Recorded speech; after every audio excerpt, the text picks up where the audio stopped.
பிரியாணி மாஸ்டரோடு ஏற்பட்ட கள்ளக்காதலால கட்டிய கணவனையே கூலிப்படையை ஏவி கொள்ள முயற்சி செஞ்சிருக்காங்க இங்க ஒரு கொடூர மனைவி.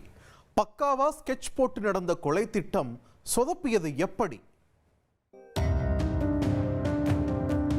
பிரியாணி டெலிவரி செய்ய வந்தவருடன் ஏற்பட்ட கள்ளக்காதலால் பெற்ற பிள்ளைகளை துடிதுடிக்க கொன்ற கொடூர தாய் அபிராமியை அவ்வளவு எளிதில் மறந்திருக்க மாட்டோம்.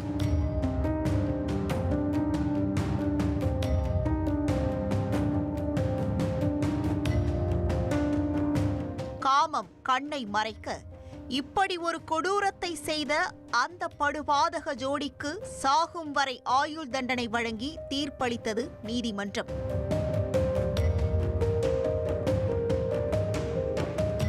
கள்ளக்காதலால் கொலை செய்ய துடிப்பவர்களுக்கு இது ஒரு சவுக்கடியாக இருக்கும் என பலரும் நீதியரசரின் தீர்ப்பை வரவேற்றனர். ஆனால் கள்ளக்காதலின் முன்னால் இந்த தீர்ப்பெல்லாம் எம்மாத்திரம் என்பது போல பிரியாணி மாஸ்டருக்காக கட்டிய கணவனை கார் ஏற்றிக் கொள்ள பக்கா ஸ்கெட்ச் போட்டிருக்கிறார் இங்கொரு மனைவி.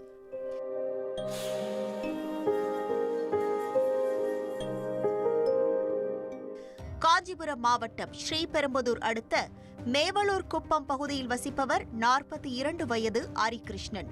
இவரது மனைவி பவானி 39 வயதாகிறது. ஹரிகிருஷ்ணன் அதே பகுதியில் கறிக்கடை மற்றும் பிரியாணி கடை வைத்து நடத்தி வருகிறார். இந்த நிலையில்தான் சம்பவத்தன்று சென்னை பெங்களூரு தேசிய நெடுஞ்சாலையில் இருசக்கர வாகனத்தில் சென்ற ஹரிகிருஷ்ணனை ஒரு மர்ம கும்பல் கார் ஏற்றி கொல்ல முயன்றது. ஆனால் அதில் ஹரிகிருஷ்ணன் அதிர்ஷ்டவசமாக நூலிழையில் உயிர் தப்பினார். அப்போது அந்த கும்பல் ஹரிகிருஷ்ணனிடம் உன்னை கொலை செய்ய சொன்னதே உன் மனைவிதான் என ஒரு பகீர் குண்டை தூக்கி போட்டிருக்கிறது.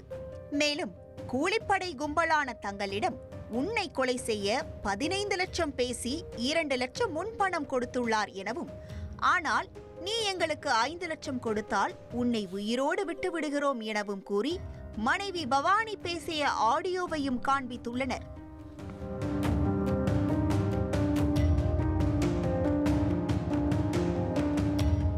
கூலிப்படையுடன் பேரம் பேசிய மனைவியின் ஆடியோவை கேட்டு விடவிடத்து போயிருக்கிறார் ஹரிகிருஷ்ணன்.